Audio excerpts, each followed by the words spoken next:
Well, things are getting blowed up in the Straits of Hormuz again. I'm James Parker, News Talk 820, 93.3 FM, WBAP. I know, welcome back. Welcome back to the big show. Good to see you, too. My first guest, Colonel Wes Martin, coming back on the James Show because, we were told on Saturday, I know, studio's a little excited today, Wes. But on Saturday, I heard from the president saying, hey, everything's good. No one's shooting at anything. And then today, we have, 6 boats that the report said were eliminated. I'm not even sure what that means. Did they turn around and go home or they sunk to the bottom of the ocean? So, Colonel Wes Martin, you got any insights on us for us what happened in Hormuz this morning?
Well, Colonel Wes Martin, is there any chance they could be running out of gas to fly those drones?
Well, Colonel Wes Martin, I like this new term. I hadn't heard it until this weekend, the mosquito navy, Iran's mosquito navy. Now, I know very little. I have no military experience, but that gives me a pretty clear illustration of what we're dealing with here. They don't have a navy in a traditional sense with these big Titanic looking boats. They have these little speedboats that are running around. And do I have a pretty good handle on that? It's just a bunch of little boats like my brother in law has?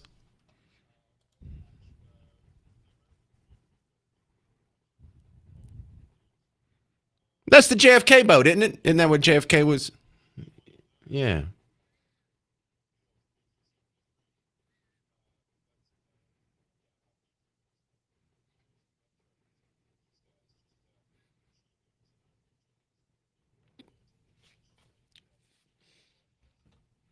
Just add in a bash tracker, maybe.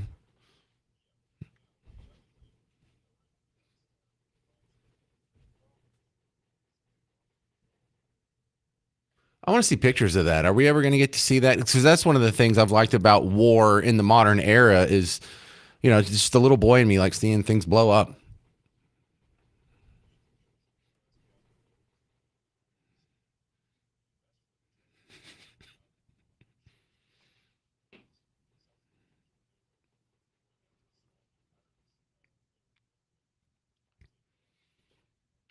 Why haven't I seen that already? That sounds like something that should be on my social media feed.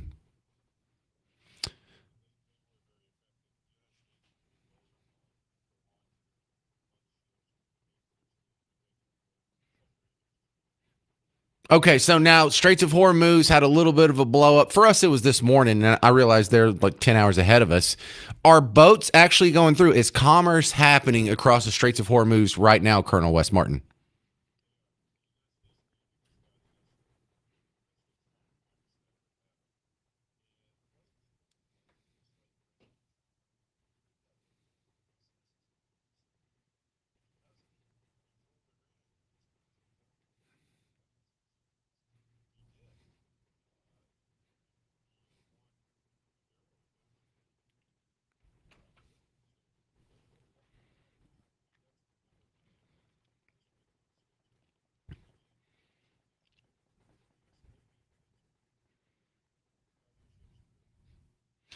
So, Colonel Wes Martin, I'm hearing the timetable for Iran's being able to store their oil is about to run out. What do you think happens when they reach that point?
Well, I hope we see that soon. Thank you very much for sharing your insights with us again. Colonel Wes Martin, you can find him online, colonelwesmartin.com, or if you search for him, a whole bunch of good articles pop up. Thank you, sir. All right, coming up next, I'm going to run you through some of the reporting that's come out of Hormuz just today about the exchange of gunfire in the most important shipping channel we're all watching right now. 800-288-9227. I'm James Parker. This is The James Show on News Talk 820, 93.3 FM, WBAP.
We now have Operation Freedom trying to clear the Straits of Hormuz. I'm James Parker. This is The James Show on Newstalk 820, 93.3 FM, WBAP, your home for Markley, Van Camp, and Robbins. I was pretty optimistic over the weekend. You know, you have things to do with your hobbies and family, and I was doing the same thing, trying to check up on my phone every once in a while, and things were looking good. On Saturday, the president was about to get into a really loud airplane, so he thought he would talk to reporters next to it. But he said he was asked about the blockade, and he said so far the blockade's going unchallenged, and boats are going through Hormuz, and everything looks pretty sweet. So this was Trump on Saturday. Sir, under what circumstances would you please start military strikes on targets? Well, I don't want to say that. I mean, I can't tell that to a reporter. If they misbehave, if they do something bad, but right now, we'll see, but you know, it's a possibility that could happen, certainly. Mr. President, in your letter to Congress, you said the hostilities in Iran that started have been terminated. How can you say that given that the naval blockade is still being militarily enforced? Well, it's a very friendly blockade. Nobody's even challenging it. Nobody at all is challenging. So, you know, I see that. I go on about my business and things sound positive. You go through Sunday, similar situation. Sunday was actually pretty chill. Not a whole lot going on. You get into today. Now, they're about 10 hours or so ahead of us. So when I say today, this was happening while you and I were hopefully asleep at this time. But some boats were going through the Straits of Hormuz, and they don't have the traditional Navy anymore. What they have is probably around the level of the Cajun Navy these days. It's just a bunch of, I don't know, bass trackers, maybe some skaters. And they put like a 50 cal gun on a pontoon, and this is their Navy now. And I love this term mosquito Navy that I'd never heard until recently, but you know exactly what they're talking about. The Brian Yanis was on the Fox and Friends morning show talking about some positive Iran news here. Also, more action in the Straits of Hormuz. We'll talk about the action first. For the first time since this U.S.-Iran ceasefire was brokered 4 weeks ago, Iran is actually initiating attacks right now. We know that the United Arab Emirates missile defense system is activated. 4 missiles were fired from Iran to the UAE. 3 were shot out of the air, intercepted over the sea. The 4th fell into the water. We also know that Iran has launched drones against the United Arab Emirates, one hitting an oil facility in Fujairah, sparking a fire there. 2 other Iranian drones hit an empty oil tanker as it made its way through the Strait of Hormuz. Okay, so what you can glean from this is Iran may be diminished greatly, but their abilities aren't zero. They're greater than zero. And if they can fire any missile at any time, whether it makes contact, whether it hits its target or not, that is enough to stop traffic in the Straits of Hormuz. That's enough for some Lloyd's of London or whatever insurance carrier to say, we're not doing that. That's enough for the people who own the boat that say that's not worth the risk. And just the fact that they have a mosquito Navy that's doing anything is a problem. Fox News was given a little more of a summary here today. CENTCOM posted this today. As a first step, 2 U.S.-flagged merchant vessels have successfully transited through the Strait of Hormuz and are safely headed on their journey. Iran state-run media this morning claimed the Revolutionary Guard hit a U.S. warship with 2 missiles. CENTCOM said, no, that did not happen. Iran then said it had fired warning shots. Meanwhile, back to the truth, the defense ministry of the UAE says Iran did shoot down, or it had to shoot down 3 missiles offshore as a 4th splashed into the water. Okay, so there you go. We have the progress coming through because now it looks like the Straits of Hormuz were open on Saturday. There's a little bit of a fuss technically on Monday, but it was while we were sleeping overnight, and maybe it's already been settled. So let's go to the positive news. Brian Yanis again from Fox News. Meanwhile, in a sign diplomatic negotiations may be heading in the right direction with Iran, the U.S. returned a seized Iranian container ship, the Tuska, back to Iran. Its 22 crew members are in Pakistan. They're being flown to Iran today. Pakistan, which has been mediating the negotiations between the U.S. and Iran, calls this a confidence-building measure amid these negotiations. And perhaps another good sign, guys, President Trump last night at the White House was asked by reporters and shouted questions, how are negotiations going? He had 2 words, quote, very well. There you go. So turn that around. We went from peace to a little bit of a flare up. Now we're back to peace. We're to positive signs. We're returning one of the vessels we had seized. We're returning the prisoners of war that we had taken. Apparently, we're talking to somebody over there, and we like what we hear. So good. Overall, there was a little bit of a burp in an otherwise peaceful process here, but it looks like we're headed back toward the peace. And you're probably not going to get that heard a whole lot on the Team Blue media. So now you're all caught up on Iran. Coming up next, did you know that there is a water park owned by a local municipality, and they are having a Muslim-only event on a Muslim holiday that you are not allowed to attend? Details next on The James Show. News Talk 820, 93.3 FM, WBAP.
Hey, there's a holiday event and you're not invited because you're a Christian.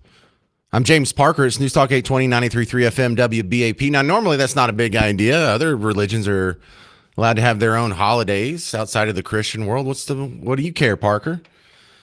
Well, the city of Grand Prairie owns a water park called Epic Water Park, not to be confused with Epic City. It's just a terrible coincidence.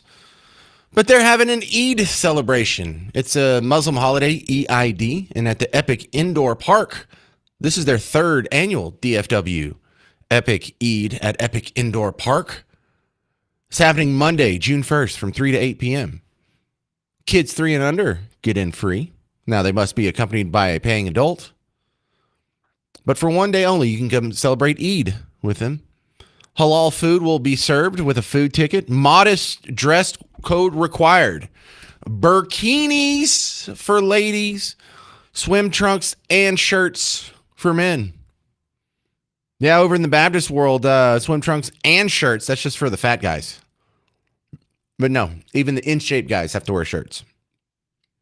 There will be a private prayer area and a Muslim respectful environment. For more information, you can go to DFW Epic EID. Now, here's where the scandal comes in.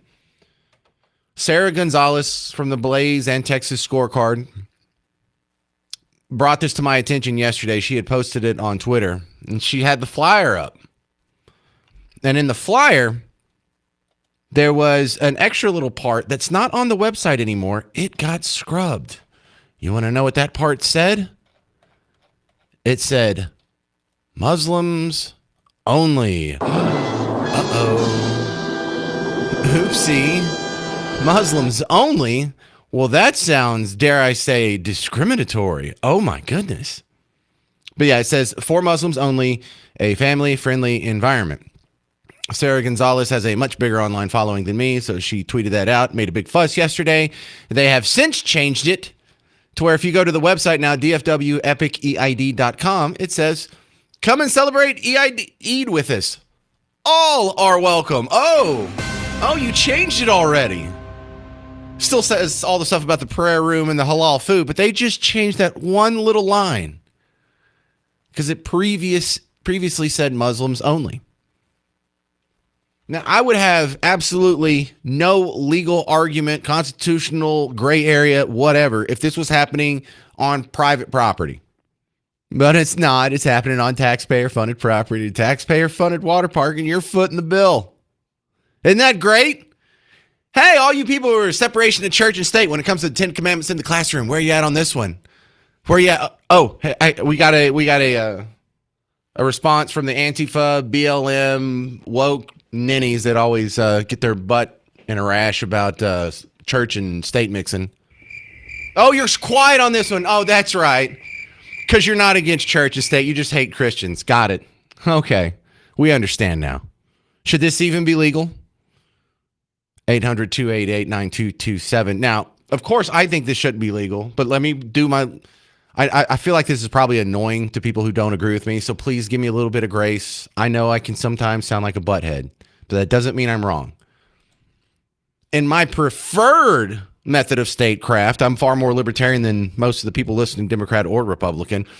We sure as hell wouldn't have a taxpayer-funded water park to begin with. And if we didn't have that, we wouldn't be in this situation now, would we? There's a reason why we don't have government interventions into all these other industries, because you create legal problems like this. You create freedom problems like this, because now someone's rights are going to get infringed. Either someone who maybe there's some people out there who are Christians and they're indifferent to the Muslim world. There's some people out there who legitimately don't want one of their taxpayer dollars going to a religion they disagree with. That seems like a pretty reasonable request. Either they are going to lose their rights, or the Muslims who are trying to take advantage of the water park and have their own space, someone's going to have to force their hand and make them not act within the total voluntary realm.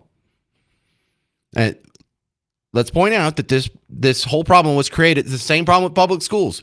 We wouldn't care if they were handing out hijabs at their own schools, at private schools. But at schools that you fund, that's when it becomes a problem, right? So again, the initial problem, the foundational disease here isn't the tumor, it's the cancer that caused it. And that's the fact that we have dabbled in socialism where we shouldn't have. Now, that being said, we already have Grand Prairie. We already have a water park that you're paying for. Epic place. And so now we have to have problems like this. So absolutely not. They should not be allowed to rent a public space and then use religious discrimination in choosing who attends and who doesn't attend. And for the bleeding hearts out there, what if this was Nazis? You know, I like to challenge people with the extreme hypotheticals because consistency is key on whether or not, on what your animating principles really are. What if Christians were doing this? What if Christians rented a public space and they said only Christians can show up? And women have to follow a different dress code than the men, and it's far more strict. Would you be okay with that? Of course they wouldn't. Oh, no, they would fight it tooth and nail. How do we know? They're fighting the 10 Commandments being on a poster, an inanimate object that you're not even required to read. You could ignore it. You don't even have to put it up. There you go. This is happening coming up June 1st. Are you going to let it happen? Is the real question. Because the argument is, well, the organizers can say Muslim only because they're hosting a private event and this is rented property. And so once it's rented, the rules of who gets in and who doesn't rest with the people who rented the place.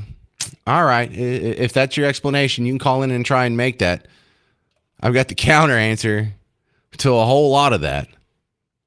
But that's what they're trying to get away with here. They're trying to build this sort of parallel society right under your nose. And I think you're going to let it happen. I think we're so docile. I think we're so nonviolent and passive and effeminate that we're not even going to fight for our homeland anymore. Our grandfathers wouldn't have done this. Our great-grandfathers certainly wouldn't have allowed this. What about us? Have we just gotten weak? Have we gotten soft? Or are we just going to hand over our country to people who don't share our values? And maybe we won't see it in our lifetime, but your granddaughters, maybe your great-granddaughters, when they go to any water park, they'll probably have to wear a hijab if we don't do something about it now. And I'm not doing this to be sensational, to scare you, or trying to just get ratings over here. My evidence for these concerns isn't racial animus. It's the example, the real world example of the 30, 40 something countries where this ideology has become a majority and taken over. 800-288-9227. No, of course we shouldn't allow this. But I don't think we're going to do anything about it. I'm James Parker. It's News Talk 820, 93.3 FM, WBAP.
Are we having a Muslim-only holiday event on public land? I'm James Parker, News Talk 820, 93.3 FM, WBAP, your home for Markley, Van Camp, and Robbins.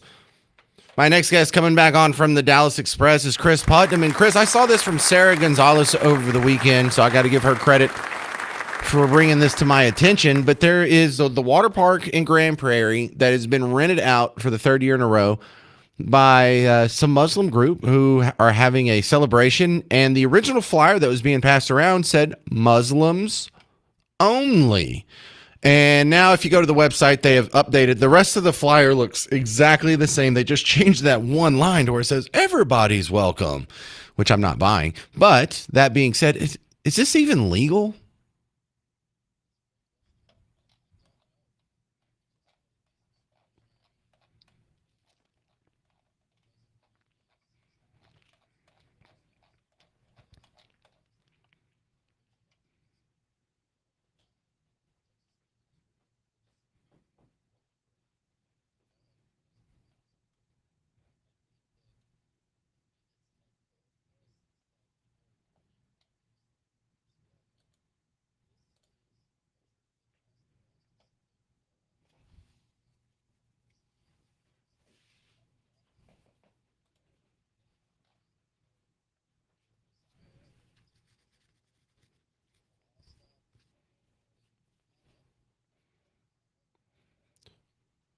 Well, the thing I find more irritating about this isn't even that Muslims want to go rent out a water park and have a Muslim only day, because I feel somewhat sympathy for them, because if they find the bikini offensive, they can't go to Wet and Wild or Hurricane Harbor, whatever it's called now. They can't go to a regular water park because, oh my God, we'll see like a midriff or some cleavage. God forbid.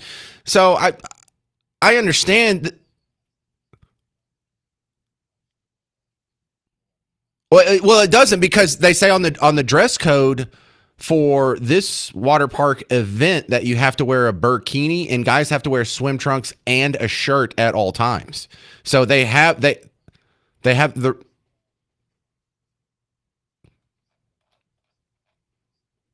hijab. Yeah, there's hijab, and there's halal food, which is good. Halal is good. Haram is bad. So bikinis and dogs are haram. Bacon is haram. But burkini is halal. Got it?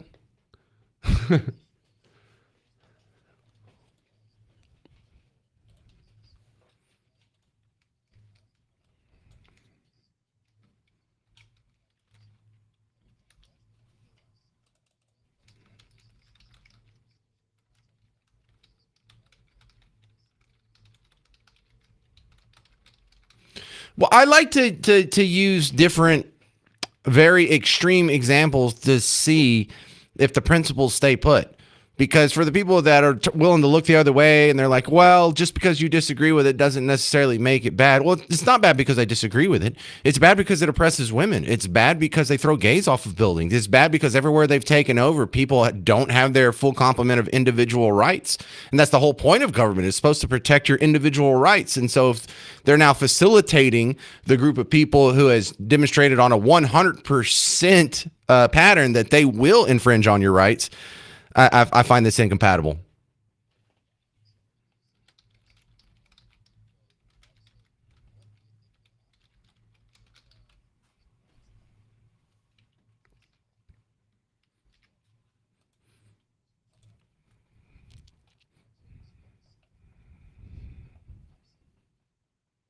Well, let's try it. Let's try to do the Christian only day, because I like to use the example. What if it was Nazis? What if it was not? We can't discriminate against.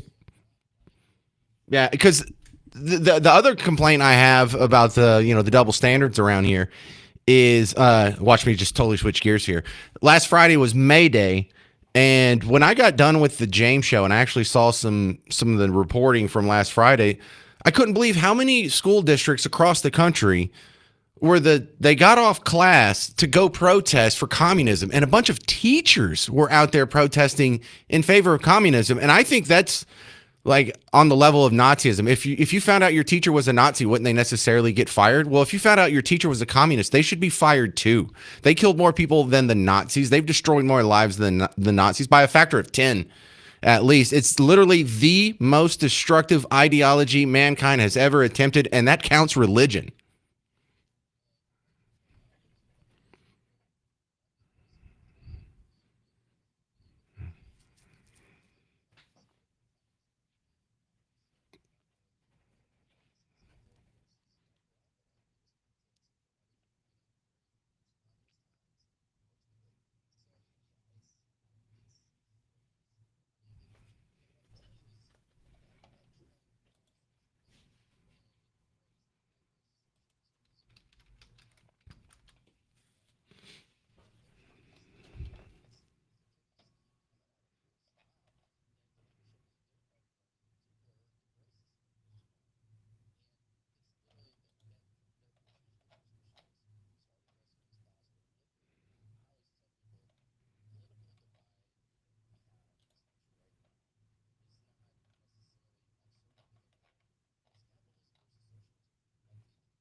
All right, we're talking with Chris Putnam from Dallas Express. There's the full write-up on this at dallasexpress.com. Coming up, I'm going to get Chris to help me break down what happened with the elections over the weekend. Some bonds passed, some didn't, and find out what survived to fight another day, and info on DART. I'm James Parker. This is The James Show, News Talk 820, 93.3 FM, WBAP.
All right, let's talk about how some of these other votes ended over the weekend. I'm James Parker, News Talk 820, 93.3 FM, WBAP. We're continuing with Chris Putnam from the Dallas Express, and there was some elections that happened on Saturday.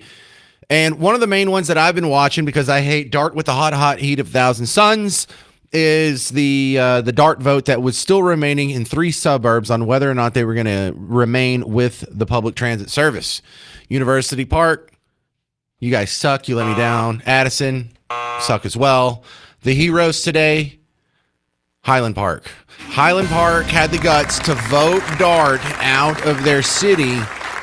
They're going to be better for it. And while, I wish DART would be disbanded, salted over, rip up the tracks, sell the buses, sell the trains, no more bike lanes, and we write an apology note to the taxpayers of North Texas. I guess this is just maybe, hopefully, the first step in that direction, Chris.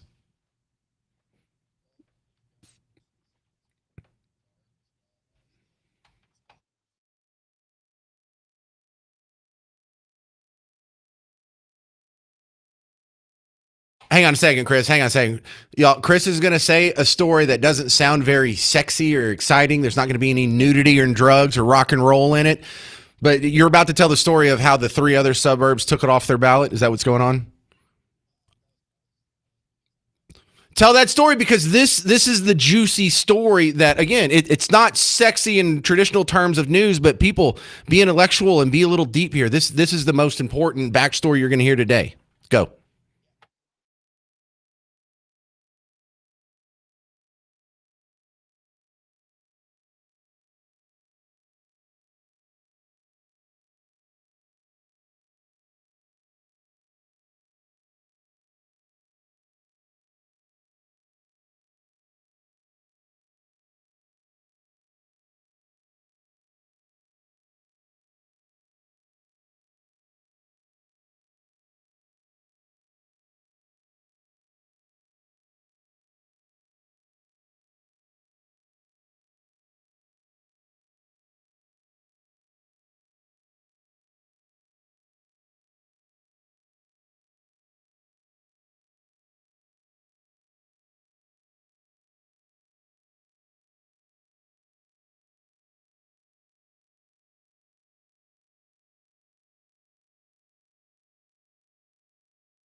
Yeah, so that was Irving, Farmers Branch, and was the other one no, it wasn't Garland. I know it was Irving and Farmers Branch, but go ahead. Plano, that's right. It was. Thank you for that one. Good call.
Right.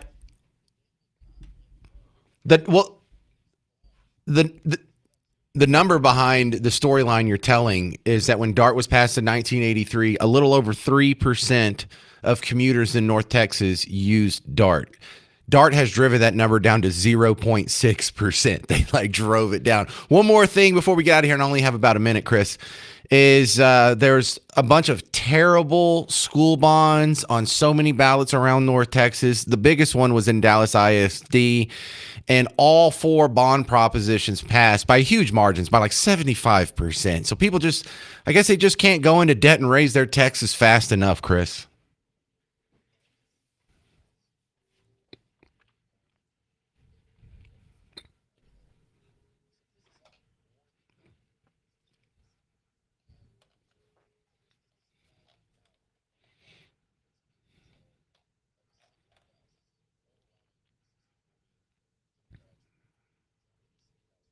Mm-hmm.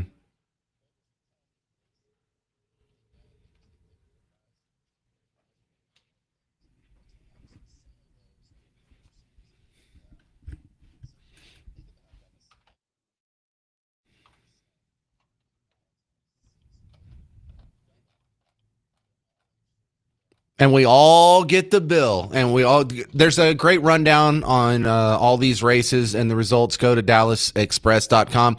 Chris Putnam, thank you very much for your partnership with WBAP. Thank you, sir.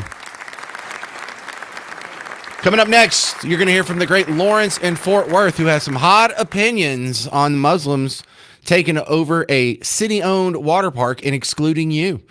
800-288-9227. I'm James Parker on News Talk 820, 93.3 FM, WBAP.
Hey, where's that separation of church and state crowd? I'm James Parker, News Talk 820, 93.3 FM, WBAP. You're home for Markley, Van Camp, and Robbins. I imagine you picked up a little sarcasm there. But if you're just joining the show, there is a water park that is owned by the city of Grand Prairie, and they've been rented out for the Muslim holiday of Eid, E-I-D. And on June 1st, from 3 to 8 p.m., you can go out there. And it was originally just openly advertised online as a Muslims-only event. A lot of people raised the fuss. Sarah Gonzalez gets credit for breaking that story over the weekend, and she says she has more info coming up, I guess later today, but James Show already started, so we're missing that. And going from there, they went back and they edited the website to say, no, everyone's welcome. But you do have to be wearing a burkini, and if you're a dude, you have to do the fat guy move where you're wearing your swim trunks and a t-shirt at the same time. I do that sometimes, not because I'm fat, just because I want to get the awkward sunburn and have a tan line on my arm. Lawrence in Fort Worth, you're on News Talk 820, 93.3 FM, WBAP. I bet you got some hot opinions about this, sir. Thank you, James, for taking my call. Well, you're welcome. And you're right. I got some hot opinions, and they're spot on. I believe the majority of Americans feel like I feel. You stay in your lane, and I stay in mine. Let me tell you, James, something right now that you need to hear. In 1976, I hired in with the Grand Dragon of the Ku Klux Klan at Local 326. I told the Klan, I don't want to move next door to you. I don't want to swap spit with your daughter. The Klan told me that if more black folks talk like me, they'd get along with them. These are the people that taught me how to hunt, snowmobile, ice fish, and do everything. Outdoorsman. I get along with everybody because I don't crowd people. I want to know what's wrong with white America. Why is white America letting these Muslims come to this country and take over? Black America, we ain't worried about them. They don't intimidate us. I want you to tell me, James, as a white brother, are y'all scared of the Muslims? Are you? Can you answer that for me? No. So we're not all a monolithic block here, but the ones that are sympathetic to the Muslims, they're not scared of the Muslims themselves. They're scared of being called racist, and they also see this as an attempt to demonstrate, to virtue signal about how open-minded and tolerant they are, not like us bigots who don't want the Muslims forcing halal food and burkinis on our daughters. No, I ain't accepting that, James. I believe a lot of white America are scared of black folks, and they scared of the Muslims. These are cowards. I don't fear nothing but Jesus Christ and God Almighty, and I don't fear nothing I can kill. If it walks, crawl, breathe, air, fly, I can kill it. No, Lawrence, so let me push back then. Where's the black outrage at the Muslims that are taking over the water park in Grand Prairie? I don't see the black leaders out there griping about that. They'll gripe about Austin Metcalf, who didn't die fast enough at the Frisco track meet after being stabbed in the heart. But they're not saying anything about Epic City. They're not saying anything about the Costco in Frisco. They're not saying anything about the hijabs being passed out at Wiley East High School. Lawrence? I'll tell you this straight up. White America, the conservatives, and I'm on conservative talk radio on Sirius XM. The conservatives like you, me, the grassroots conservatives, hell no, we ain't scared. But these rhinos, these Republicans in name only, they scared of black folks. They scared of the Muslims. And James, why are you playing that music, brother? I mean, come on, why? Why are you playing that music while I'm talking? Because I like it. I think it adds to the ambiance. That's disrespectful. No, that's disrespectful. How is that disrespectful? You don't do it to other people. You don't do it to other people, James. Now, come on now. Let's keep it 100, brother. You don't do it to none of the other callers like you do me. And I've been tolerating it, but the bottom line of it is I'm on conservative talk radio shows on Sirius XM. And I'm going to tell you something. There's a difference in the conservatives. The grassroots conservatives like you, me, my son, and everybody, we on the same page. But these rhino conservatives, the ones who are the ultra talking heads on TV, they ain't like you and me. These are the ones who don't push back to black folks. Because I'm going to tell you something. I keep telling you, James, in my world, right is right and wrong is wrong, and color ain't got nothing to do with it.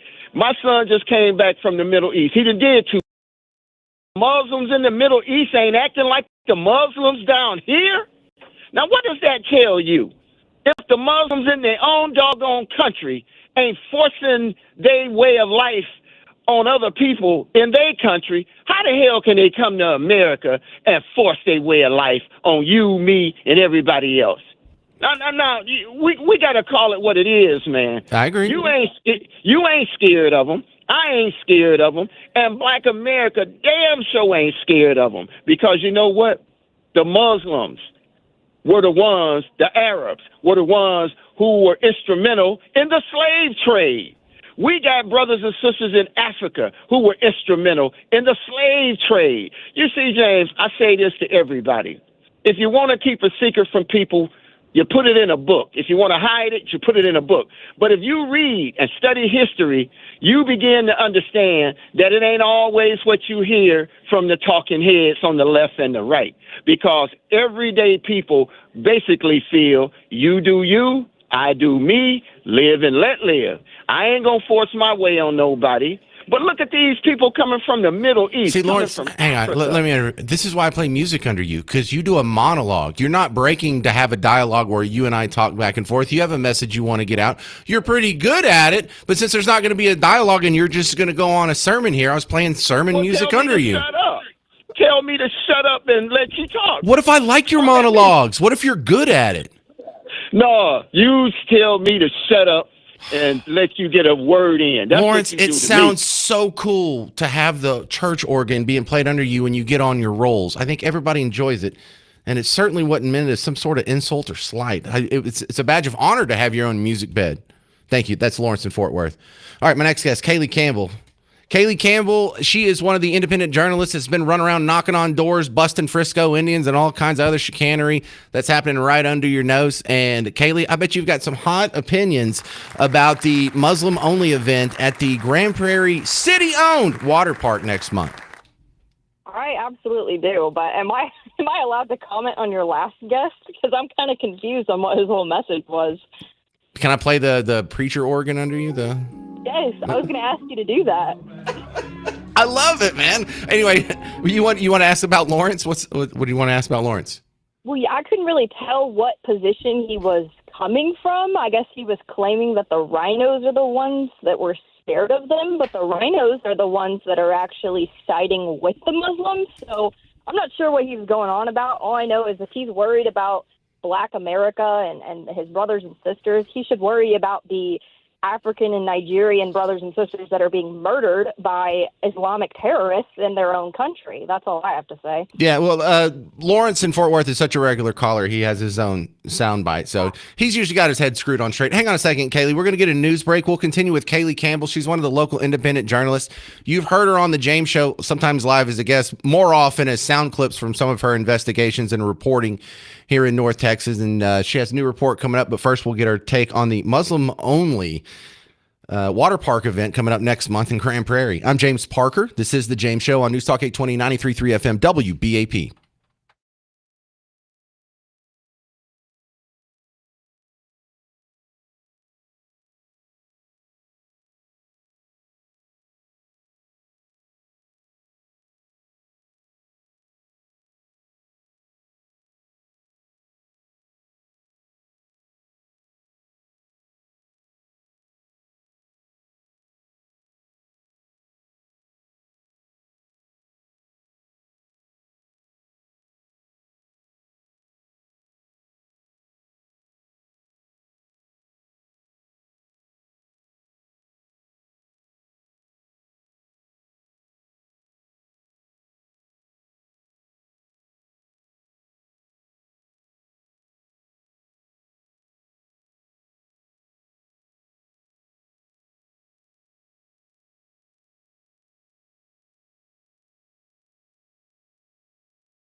Hey there. We're continuing with independent North Texas journalist Kaylee Campbell on the James Show, News Talk 820, 93.3 FM, WBAP. We've got a few things to talk about, starting with the water park in Grand Prairie that is being, we assume, rented out. We don't know if this is a private group that is renting it out, but it was first listed as a Muslims-only event. Some people raised a little hell. They changed it on the website. But Kaylee, I mean, they're going to get away with this because we've already seen this happen over and over and over. Do we not have a mechanism by which these people can be sued or stopped? We really don't, and that's something we need to work on as a party, is playing more of the offensive as opposed to the defensive, because like I've said in the past, we tend to react to these things after the fact instead of knowing that they're going to happen beforehand. And it is kind of difficult to have foreknowledge of what they're going to do next or what they're going to try to pull next. But with this water park, I'm looking at the two flyers side by side right now, and they emphasize very, very much so on the first one how it's Muslim only this, Muslim only that, blah, blah, blah. And then they go and change it. And somebody, I think it was Kelly, had posted a little bit more research on the water park itself. Now, they don't typically book private events during water park hours because they're open until 6 on Mondays. But it's about $10,000 to have an exclusive after-hours, park-type event. And these people have booked it between 3 p.m. to 8 p.m. on a Monday afternoon. And I think if anybody else tried to pull an event like that off during the middle of the day, during normal work hours, they would be denied from it. And so I think that's a potential lawsuit there. Well, discrimination. I don't even fault the Muslims for doing this. If they're going to move to a foreign country that has values that they find antithetical to their beliefs and they want to try and maintain some of that, I don't really blame them. The people that I'm really doing the hard stare at, that sort of like where you sort of squint your eyes like Steven Seagal and just look like, what's wrong with you people, is all the separation of church and state crowd. When it comes to the 10 Commandments, or God forbid a coach prays at a football game, or any instance of Jesus in the public sphere, that makes them clutch their pearls. Where are they at on this one? Well, they're not really going to care, because at the end of the day, Jesus is always attacked. Christians are always attacked. And when you've got the fight between having the 10 Commandments in school, everybody's up in arms. But then the majority of people who are upset about that are completely silent when it comes to hijabs being handed out at school or Qurans being handed out at school. It is very hypocritical, and it is mainly there to expose the fact that this isn't about like right or left or, whatever. It's literally about attacking Christians regardless of what the Christians say. Yeah, and I don't even think they're necessarily anti-Christian as much as Christians are the voting bloc that gives them the most problems. I think this is all political. I don't even think they're not really anti-white, and they're not really anti-Christian. But if they go after just white Christians in general, they'll take out a whole lot of Republicans in the process. Well, yeah, and that's their main goal. They want to correspond with the enemy and work with Democrats constantly. There's a story about to come out about all of that crap up in Frisco of a guy doing that. But that is their main goal, to get rid of this large specific group so that they have an easier way to take over and infiltrate into American politics. Well, let's talk about the Frisco mayoral candidate that you are blasting on X right now. Oh, Mark Hill. Go ahead. There's a lot of Frisco people who are listening, but also this paradigm that you're about to describe is happening in about 4 other elections around North Texas too. Okay, so I'm going to speak logistically, and it's not going to come from a place of an attack. It's going to be to specifically the Frisco residents who are now having to decide between 2 as opposed to 4.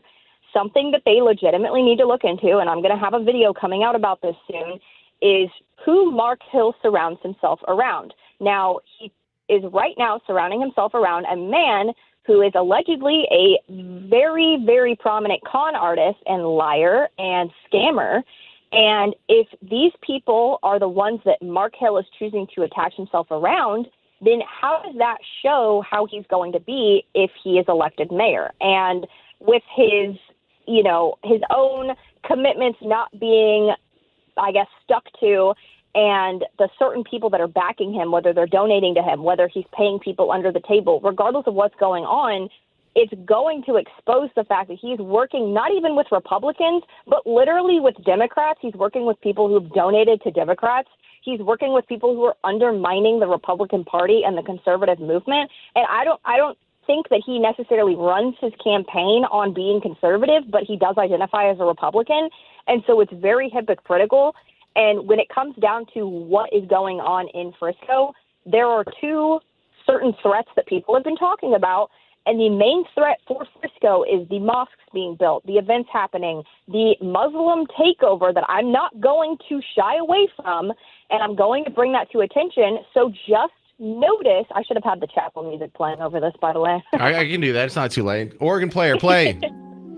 Go. There needs to be some serious recognition with the candidate that is running, and I will be always 100% in support of Rod Vilhauer because he is standing up against the Islamic invasion that is happening in that area.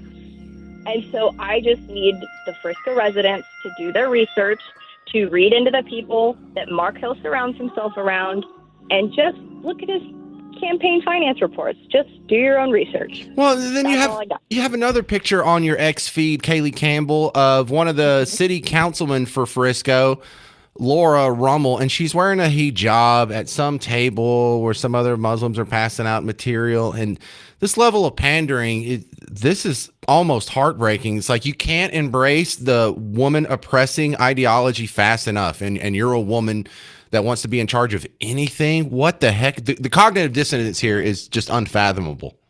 No, absolutely. She's fully embracing it voluntarily, and for what? Like, what is she gaining out of this other than this percentage of votes of these Muslims that are, they're not even truly in support of her at the end of the day. They're just kind of like pawns, and they're doing what they're being told to do by these higher powers in the Muslim community that are working in the Frisco area. They are quite literally just doing this not because they care about Frisco, but because they care about power. This has got to be confusing to some of the Muslims who come over here and they're like, all right, here's what we're going to do. We're going to move to the Great Satan, and where all these women are running around with their head uncovered, we're going to act all nice, and eventually we'll force it on them. And then they get here and these girls can't put on the hijabs fast enough, right? They're like, oh my God, you people are in charge. This is great.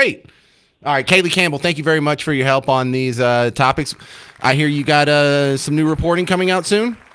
I do. It's going to be more about, just the under the table deals that are going on in Frisco. I think people really need to see what the candidates are really doing, honestly, behind the residents' backs. Good stuff. All right, Kaylee Campbell, you can find her on the socials, Instagram, X, all the good stuff. Thank you very much, Kaylee Campbell. Coming up next on The James Show, well, we've got to get into some more local results from the elections over the weekend. Not all the bonds passed. I'll tell you about a couple of heroic little cities standing up to debt coming up on The James Show. News Talk 820, 93.3 FM, WBAP.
Well, we do have some heroes from Election Day. I'm James Parker, News Talk 820, 93.3 FM, WBAP. Welcome to the big show on your home for Markley, Van Camp, and Robbins. Now, Dallas ISD had the biggest bond in Texas history that more than doubled their existing debt, and those idiots passed, I think it was four or five different, 1, 2, 3, 4. There's 4 different propositions, A, B, C, D.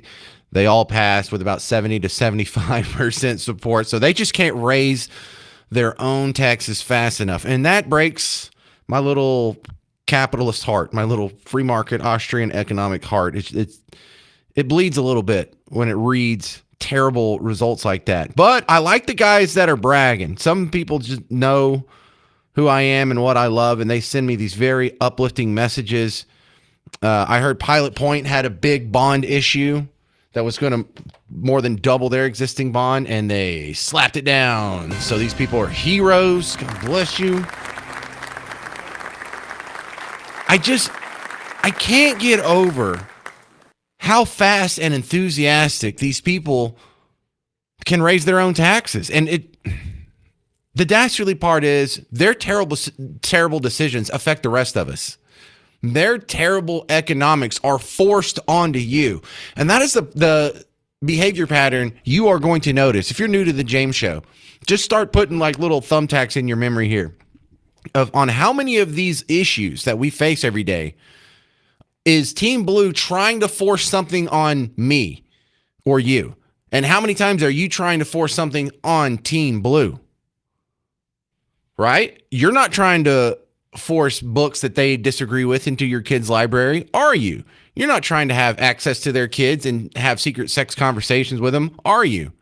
You're not trying to raise their taxes. They're trying to raise your taxes. You're not trying to tell people where data centers can and can't be built, but they are trying to tell you. And the only time they will defend something like where something can and can't be built is if it's discriminating against you, like an Epic City or the Grand Prairie Water Park. Oh, they'll go support that. It's such a consistent forcing of your way on your neighbors. So we also have some good news about some other bond issues that failed. But the thing you'll notice is most of these are in smaller areas. You know, the one big, bright, shining star, the student that gets a gold star today is Highland Park, because they did something that absolutely warms my heart. And they voted to get nasty old Dart out of their city. They are not going to regret that. They are so much better off now that they did that. Now, if only more could follow suit, maybe we could actually do something about it. All right, coming up next on The James Show, we're going to have another look at this gender war that's going on, because the complaint about equality between men and women is taking a weird turn, because a lot of people are blaming that pursuit on falling birth rates, and I don't necessarily think that they're wrong. So stick around for that. But real quick, I just want to say thank you to all the people that came out to WeatherCon on Saturday morning. What a good time that was. You've probably been part of some event that you've had to put together, whether it's a church picnic or a fundraiser. You're just worried about, like, what if I do all this work? What if we get all these sponsors together? What if we do all this prep and nobody shows up? And so you kind of sweat it, you know? It's like, are more people going to show up than last year? And y'all did. Now, I was supposed to get there a little early. The doors open at 9:30. I wanted to get there about 9:15-ish. But someone decided it was a good day to do construction on the highway between myself and the Frontiers of Flight Museum. So I got there right at 9:30. There were 300 people in line. 300. In fact, when we opened the door to let everyone in, you know, first 200 people got the swag bag with some merch, including the cool WeatherCon hat. And then we had to give out the little passport cards. The line was going slow because there were so many people, so I ended up grabbing some passport cards and just running through the line. And once we got out of the swag bags, I just ran up to everybody. Here's your passport. You don't have to wait in line anymore. There's no more free stuff. You're waiting in line for nothing. Go have fun. Go enjoy it. Go look at all our sponsors. Look at all the events. Go to the seminars. It was great. And you guys were so nice, because the first time I went to WeatherCon, this is my third WeatherCon, And when I went in 2024, I'd only been on the air for about 4 months and no one gave a rip who I was. And this time I've been on the air for 2.5 years and everybody wanted to talk to Miss Parker. Hi, Miss Parker. Well, you still don't care about me, but that's a step in the right direction. And it really cracked me up because one of the promotions ladies that was sitting next to me, she doesn't listen to the James Show, and that's fine. They have, 5 stations here? You can't listen to all of them. And she was like, "What, is your wife on the show that much?" And I was like, no, actually, she's never on the show. She was on one segment at a Parker's Pour 6 weeks ago, and that's the only time she's ever talked on the air, but everyone wants to come up. And when I say everyone, it was literally half. If I had to guess in ballpark, it was about half y'all wanting to meet Miss Parker, say hi, Miss Parker. Some of y'all didn't even say hi to me. You just walked past the table and went, "Are you James?" "Yeah." "Hi, Miss Parker," and then walk off. They didn't want me to know their name, what do you do for a living, any of that stuff. "Thanks for coming out." Just, "Hi, Miss Parker," and then they walk off. I had one person stop and say, "What's that from?" If it's from a TV show or a movie. So it was a great time. The presentations were amazing. Fox 4 was amazing. Blue Ribbon Roofing was amazing. Rhino Shield was amazing. All the sponsors were amazing, except for the Dallas Public Library was out there. I could have done without that. But no, it was a good time. Thank you to everyone who stopped up, came up and said hi. Thank you to everyone who filled out your little passport and put it in the box. Thank you for everyone who took some pictures and put it on your social media. We love it all. Thank you very much for an awesome WeatherCon. We are working on another event, and without details, because they're not all nailed down, I just want to start getting you excited about America's 250th birthday party coming up in a couple months here. This is going to be the biggest 4th of July of your life. So keep a little space in your calendar open for the WBAP America's Birthday Party coming up this summer. All right, coming up next, Gender Wars. I'm James Parker. It's News Talk 820, 93.3 FM, WBAP.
Let's talk about why we're not having kids anymore. It's the James Show, News Talk 820, 93.3 FM, WBAP. I am your host, James Parker. Whoa, that's kind of heavy. Yeah, it's meant to be heavy. Thank you very much. But in this one, the falling birth rate phenomenon is something that we have observed in other first world countries, and it's finally come home to roost in the United States. Now, Western European countries, especially, think Italy, Germany, France, UK, they have not been reproducing fast enough to replace their dying population for a while now. Russia has kind of been in that boat too, but you also see this expressing itself heavily in South Korea and Japan. And I mean, also China, but China, they kind of had it forced on them, so they're not necessarily going through the same phenomenon the rest of us are. But point still stands that even in America, like if you took America and you took out immigrants, legal and, of course, illegal, if you took out legal immigrants, we are not reproducing fast enough to replace our population, native-born Americans. Now, I realize we're not a monolithic block, and over here on the Team Red side of the political divide, kids are pretty common. I have 4 kids. A lot of my other Team Red friends have 4 kids, at least 3 kids. Almost all of them have at least 2 kids. But when you look through some of my friends who are Team Blue, a lot of them don't have any kids. Some of them never got married. Some of them got married and then they had 1 kid and then that was enough and they're barely scraping by over here.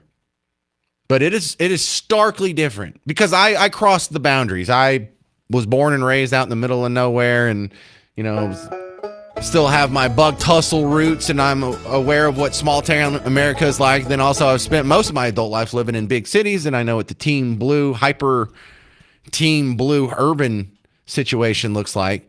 And there is a real divide there.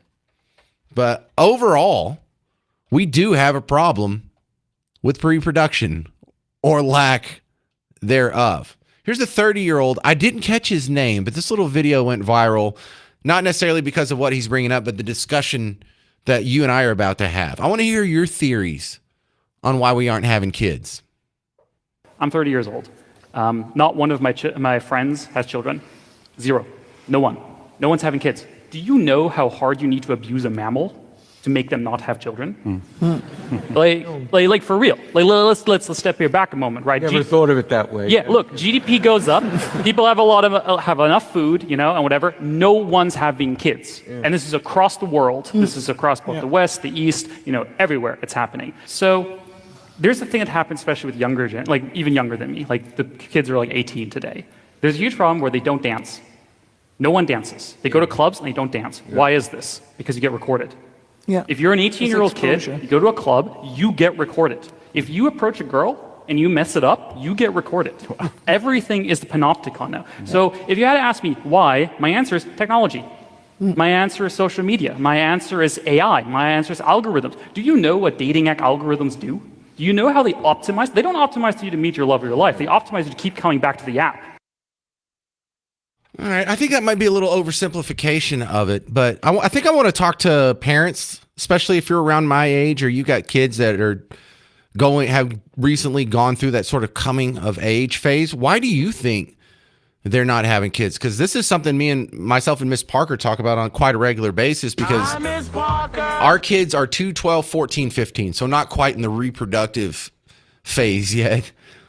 But we have marveled at how good they are, and I mean good in a bad way. Like me and my wife, look, Miss Parker is a saint compared to me, but compared to our kids, they're all good. Like kids these days, they don't sneak out, they don't take their parents' car. They're not doing a whole lot. They're not drinking as much as you and I were. The rates of drugs have gone down. I mean, these are good things. The teenage pregnancy is at an all-time low in America. There's all kinds of little cultural changes that myself and Miss Parker have noticed, but they all kind of fall under this general infantilization where you treat otherwise adults as children into adulthood. And it's almost like that's seems to be the blueprint. Like, how can I not grow up as long as possible? How can I keep being a kid, even though physically speaking, I'm no longer a kid? And so you see them offload just normal, basic responsibilities that adults have accepted for all time. And I'm talking about feeding yourself, making sure you're the one that's responsible for putting a roof over your own head, your own transportation, your own schooling. We used to make people actually provide for themselves. And I don't even mean make people. That's the natural order of things, is people providing for themselves. But now with all the social programs, and you can stay on your parents' insurance until you're 26, and you can have all these other handouts and get all kinds of financial aid up until your 30s, and they want you to stay in college as long as possible, and they want you to delay family formation as long as possible. And then they come out with these excuses that make no sense. They're like, well, I don't know how you can expect 30-year-olds to have a kid when the market's so bad or the economy's so bad or when housing's so expensive. And you look throughout all of human history for the last 100,000 years, pretty much every one of the 8 billion people on Earth were born in a worse economic condition than you are saying is necessary for reproduction. So what is it? 800-288-9227. Oh, I have some breaking news here. Secret Service officers shoot an armed individual near the White House. We have more coming up. We have a news break coming up at 4:30. I'll look on the break, see what I can find about that, and update you next. I'm James Parker. It's The James Show. News Talk 820, 93.3 FM, WBAP.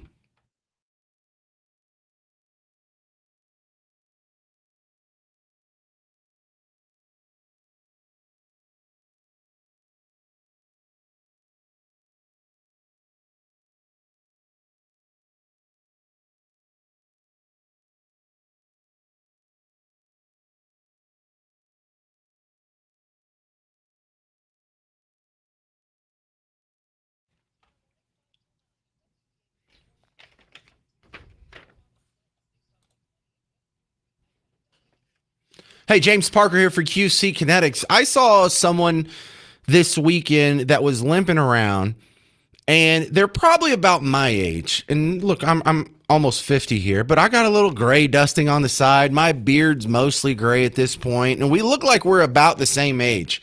But because I was upright and walking normal, and he had some funky limp, he looked way older than me. I mean, that added a good 10. He looked like he was 60. And so you are judged. I know you are not your joint pain, and that does not define who you are. But to third parties who don't know any better and don't know you deeply, you're being judged. Do you want to look like an old, crippled person? Do you want to look like you're somehow physically compromised? Or do you want to walk into every business meeting? Do you want to walk into every sales pitch? Do you want to walk into every first date looking like the strong, healthy young buck you've always been? Well, maybe you just need to go to QC Kinetics. You don't have to do surgery. You don't have to have any downtime. You don't have to get any anesthetics. They don't put you under. There's not any stitches. They're not going to cut you open. You're not going to miss any work. You go in. The whole process takes about a half hour, and then you walk out with no stitches, with no drugs, with no downtime. It doesn't hurt. And I know it sounds too good to be true, but go in for the free consultation. Sit down with someone at QC Kinetics, whichever one's closest to you, and they'll explain the process to you. And if you like what you hear, maybe this will be the path to your new pain-free future where you can walk standing straight up when you go into the next sales pitch, when you go into the next job interview, when you go on the second date. So go to 972-972-8610. Call QC Kinetics because James Parker told you to. 972-972-8610.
All right, we got breaking news. There's been a officer-involved shooting by the White House. I'm James Parker, News Talk 820, 93.3 FM, WBAP. So 42 minutes ago, there's an officer-involved shooting. I don't know the condition of the suspect, but the place has been locked down. It's not an active shooter scene. It happened at 15th Street and Independence.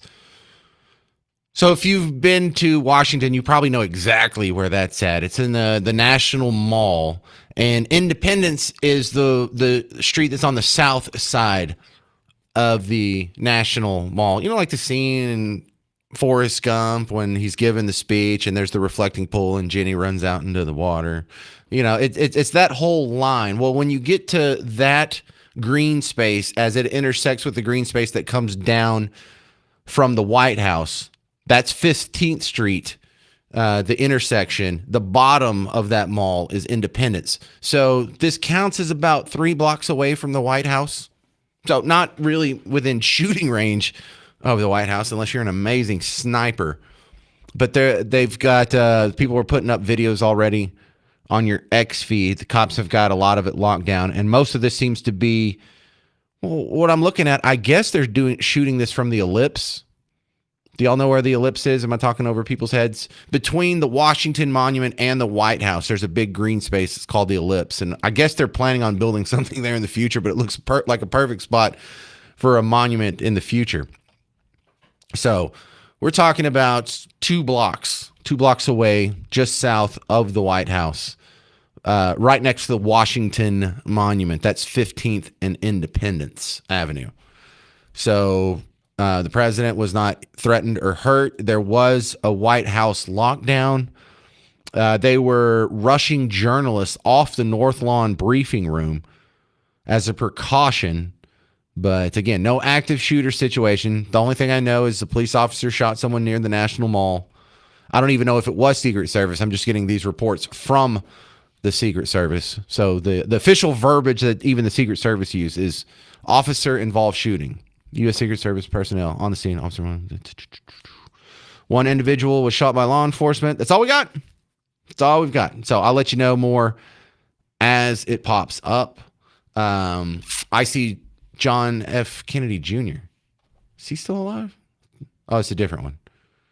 Okay. He is saying that the all clear was given just a few minutes ago.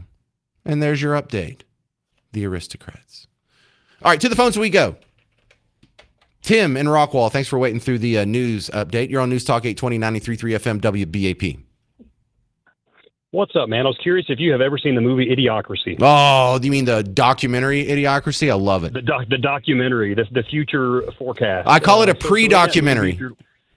That's right. So you got this opening scene of, you got the uneducated, highly fertile, starting at a young age. Evolution does not necessarily reward intelligence. With no natural predators to thin the herd, it began to simply reward those who reproduced the most and left the intelligent to become an endangered species. Having kids is such an important decision. We're just waiting for the right time. It's not something you want to rush into, obviously. No way. Pregnant again! I got too many damn kids. All right, so smart people delayed kids, dumb people had a bunch of kids, the world got dumber. Go. Man, so there you go. So I'm on the smart people not having kids, didn't even try till we were 30s in medical school and career. And that's the push of society, is everybody's got to have higher education, everybody's got to have higher learning until you're into your 20s. But biology, if you remove all society pressures, biology says you should start having babies at 13, 14. And that is an inflammatory statement, but it is biology. And so the most fertile human beings on the planet are mid-teenagers. Now, why aren't they being fertile? Maybe it's social media. They're not in the same room, so they can't make a baby. We're smarter and you don't want to at that. I don't know. But from a pure fertility standpoint, man, it is mid-teens. And society has so radically, I think mostly because of an education standpoint, has so radically moved a decade past that, to the point that most people, especially that are more advanced, wait. Here's where I see society stepping on its own toes here, because it sounds like some people are saying, well, we're not reproducing because we're not having enough sex early enough. And okay, maybe there's something to be said about that.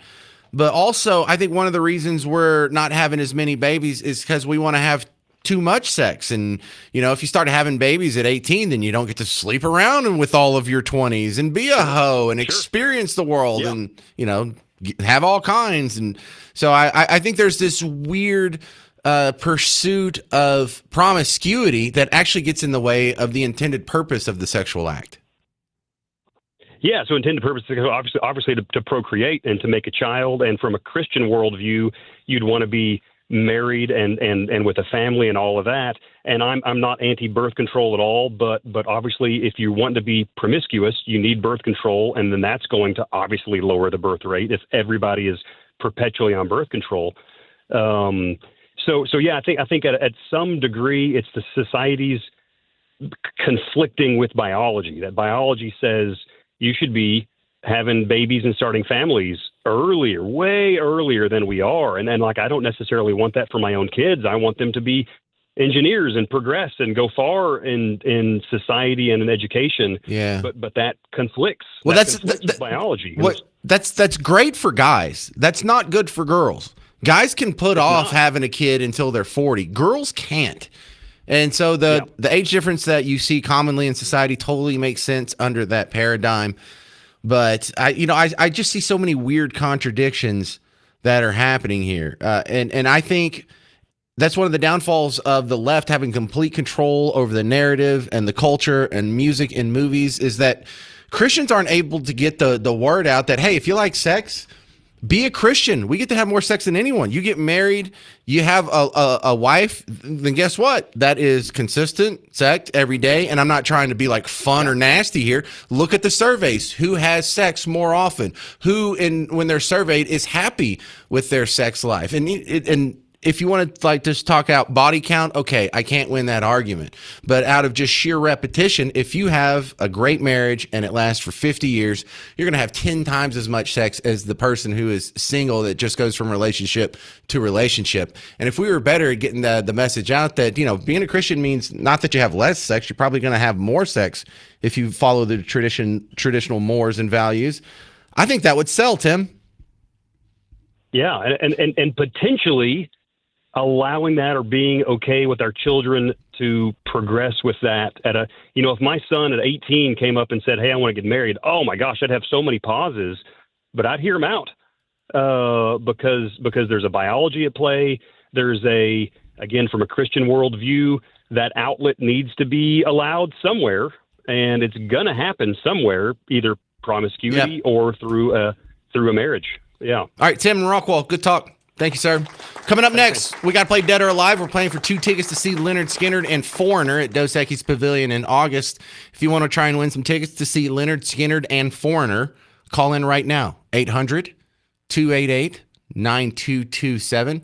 We're playing Dead or Alive next, and today's category is Star Wars. Because, May the 4th be with you. See what I did there? It's kind of a... All right, Dead or Alive next on The James Show. News Talk 820, 93.3 FM, WBAP.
Hey, you're just in time for Dead or Alive on the James Show. News Talk 820, 93.3 FM, WBAP. I am your host, James Parker. If you're new to the big show, Dead or Alive is the easier of the game shows. And today we're playing for Leonard Skinner tickets. And there's one phone line open. So if you want to see Leonard Skinner and Foreigner, call right now, 800-288-9227, 800-288-9227.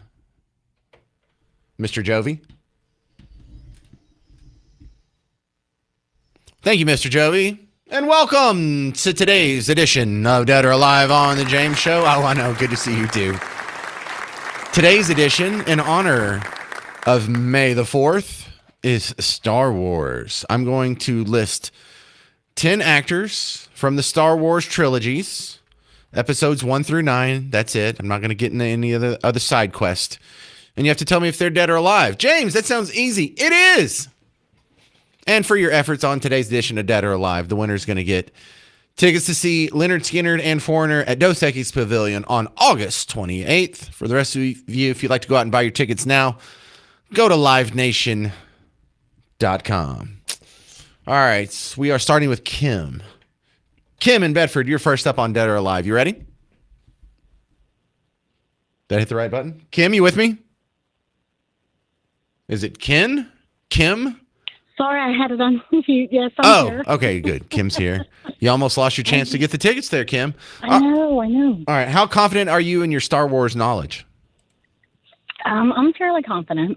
Okay, I like the sound of that. We'll start off easy. Number 1, she played Princess Leia. Her name's Carrie Fisher. Is she dead or alive? Unfortunately, she's dead. Died in 2016. Mark Hamill, known as Luke Skywalker, dead or alive? Alive.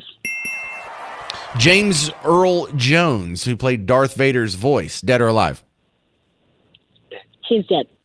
Thanks, husband. Is that husband next to you?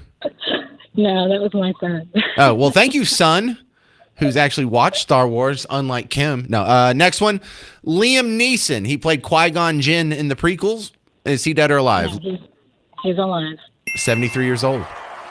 The guy in the C-3PO suit, his name is Anthony Daniels. He also did the voice for C-3PO. Is he dead or alive? He's alive. How'd you know that? He's 80 years old. Good job. The guy who played R2-D2, Kenneth George Baker, dead or alive? Kenneth George Baker. R2-D2. Ask your son. Maybe he knows. Do you know? R2-D2. I'm going to say dead. Wow. Solid. Are you going to let anyone else play, Kim, or are you just going to get them all? No, man, I'm going to get them all. Okay. Next one is Harrison Ford. He played Han Solo, dead or alive? Oh, no, he's alive. And he did shoot first. Dennis Lawson, better known to the Star Wars world as Wedge Antilles, is Wedge dead or alive? Dennis Lawson? Ask your son if Wedge is alive. Is Wedge alive? Yes. Good son. The guy who played Emperor Palpatine, Ian McDiarmid, is he dead or alive? Alive. 81 years old. And finally, Kim, you're not letting anyone else play. All right. All you got to do is get this last one and the tickets are yours. Billy D. Williams. He played Lando Calrissian. Is he dead or alive? I'm going to say he's alive. He is alive. Oh, my God. It's a clean slate. Kim ran the table. Flawless victory, as we would say in Mortal Kombat terms. Kim in Bedford, congratulations. You have just won a pair of tickets to see Leonard Skinner and Foreigner at Dos Equis Pavilion on August 28th. It's going to be hot as hell, but at least the tickets are on us. For the rest of us, we get our tickets at livenation.com. All right, Kim, I'm going to put you on hold. Good Garrett will get your information. We'll email your tickets. You should probably take your son after this. I am going to. Thank you. Very good. All right. Well, another round of applause for Kim knocking it out of the park. The rare, perfect scorecard. All right. And this has been today's edition of Dead or Alive.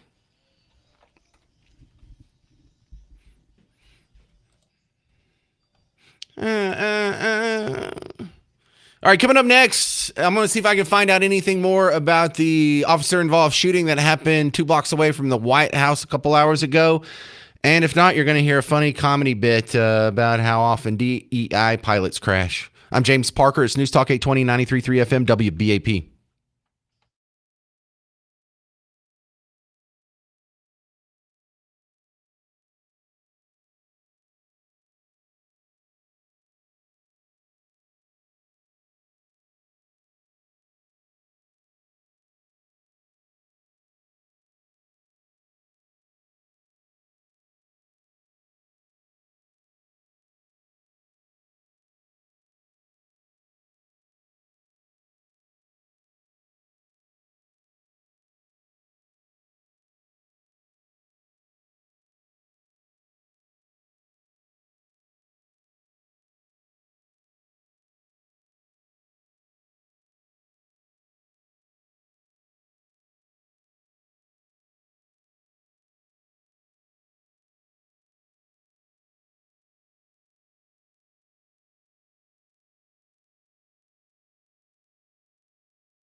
Hey there, welcome to the James Show, News Talk 820, 93.3 FM, WBAP. I am your host, James Parker, and I was just scrubbing social media, seeing if we can find out anything new about the shooting at the White House.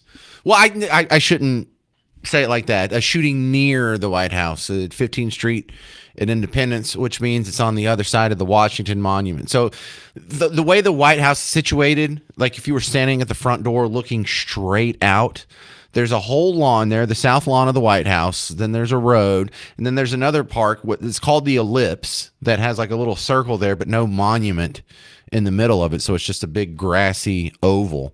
And then there's another street. And in the little block after that is another. It's pretty much open, but there's actually a monument there. It's the Washington Monument. Now, on the other side of that, at one of the corners, was the shooting. It's a law enforcement involved shooting.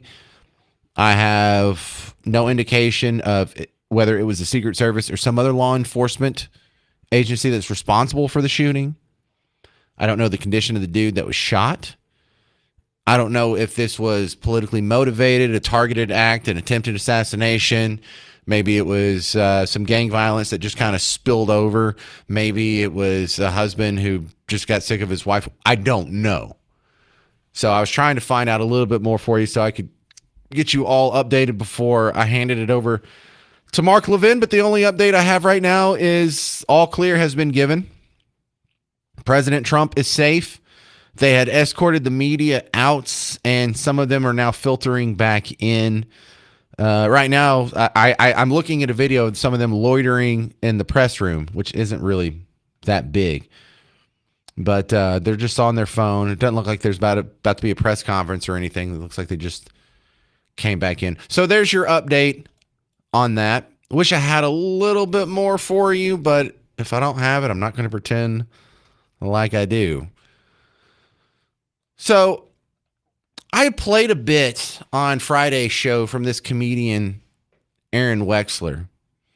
And she actually posted something else over the week. And I'm like, man, I hate to do her 2 shows in a row. That's a pretty good soundbite. And I don't even know if she wrote this or if she's reading what someone else wrote, or it looks like someone who kind of could be her first cousin. She looks so different when she's not on stage that I think it might not even be her, just a woman who looks like her, and she just reposted it maybe. But let me play you what I played last week, just to kind of let you know how this is a girl who doesn't play by the politically correct rules or the woke rules or whatever you want to call it. And it was making a very tense and tenuous connection between pit bulls and Muslims. And then I'll play the new bit that I saw over the weekend. I was like, he's such a sweet boy. Anyone knows dogs. Like, he's a classic lab. He loves everyone, wants to play with everyone, but I won't let him play with pits. Because the thing is, pit bulls are like Muslims.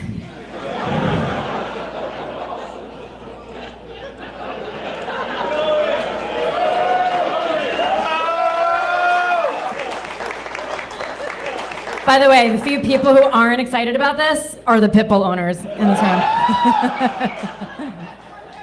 Listen, they're not all violent.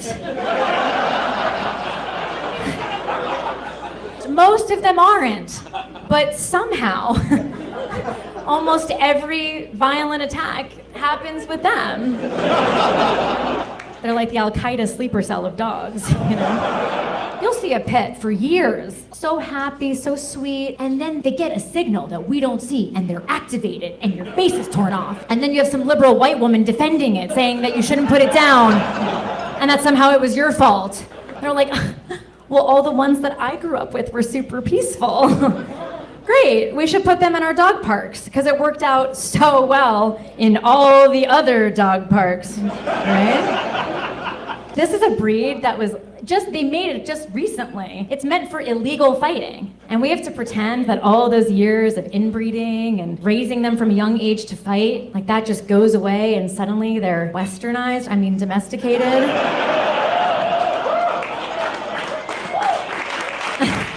you have to wonder if it's a practicing pit. And this isn't a metaphor for anything. No, I didn't hear a metaphor in there. All right, now there was some research that had been done on DEI pilots and their likelihood of crashing. This is along the same lines. Kind of uncomfortable. So what percentage of aviation accidents would you guess are at the hands of DEI pilots? Well, women and minorities make up only 10% of pilots, yet they make up 50% of accidents. Yes, 50%. You know, it's not like this is for something important, like flying in a metal tube in the sky or something. Now, it is a small sample size because crashes are thankfully not that common, but they have caused 4 out of the 8 crashes since 2000. It's almost like lowering standards has consequences, and they always cover it up. Remember that horrific crash in DC last year? Well, they copied the playbook for how to cover up when people die from DEI from 1994, when Kara Holtzgreen, the Navy's first female F-14 pilot, also became the Navy's first female pilot to die in a crash. Officials said it was engine failure, and her training commander insisted that everyone has a standard that they all have to meet. But then a whistleblower leaked 5 months later that it was pilot error. And this pilot had had multiple safety violations that would have washed out any male pilot. I guess we shouldn't be totally surprised, but also, you know who the most famous female pilot is? Amelia Earhart. Do you remember what she's famous for? For not completing her flight. Yeah. You can make it a summer of live music. Get $30 tickets to some of the hottest shows this year, like Jimmy Eat World, Guns N' Roses, Billy Idol, Motley Crue, Tim McGraw, more. The offer runs only through tomorrow. So go to livenation.com/summer of live to learn more. That's the trick there. You go to that website and you can get $30 tickets to not all of the shows, but some of the big ones have this promotion going on. So Jimmy Eat World, Guns N' Roses, Billy Idol, Motley Crue, Tim McGraw. Those are just some of them. Go check out, see if there's a concert you'd like to go to. Maybe we can save you quite a bit of money on it. And it's only live today and tomorrow. It's been going on for a week. These are the last 2 days. livenation.com/summer of live. All right, thank you very much for listening to The James Show. I really appreciate it. I hope you liked it, but even if you hated it, I hope you come back and listen again. It was fun meeting you at WeatherCon this weekend, if you were nice enough to come out. And coming up in 3 weeks, or 2 weeks and 3 days, not this Thursday, not next Thursday, but next Thursday, is the next Parker's Pours Whiskey and Rye Bar at the Omni Fort Worth Hotel. You might want to go ahead and put that in your phone. Stick around. Coming up next, The Mark Levin Show. I'm James Parker. This has been The James Show on News Talk 820, 93.3 FM WBAP.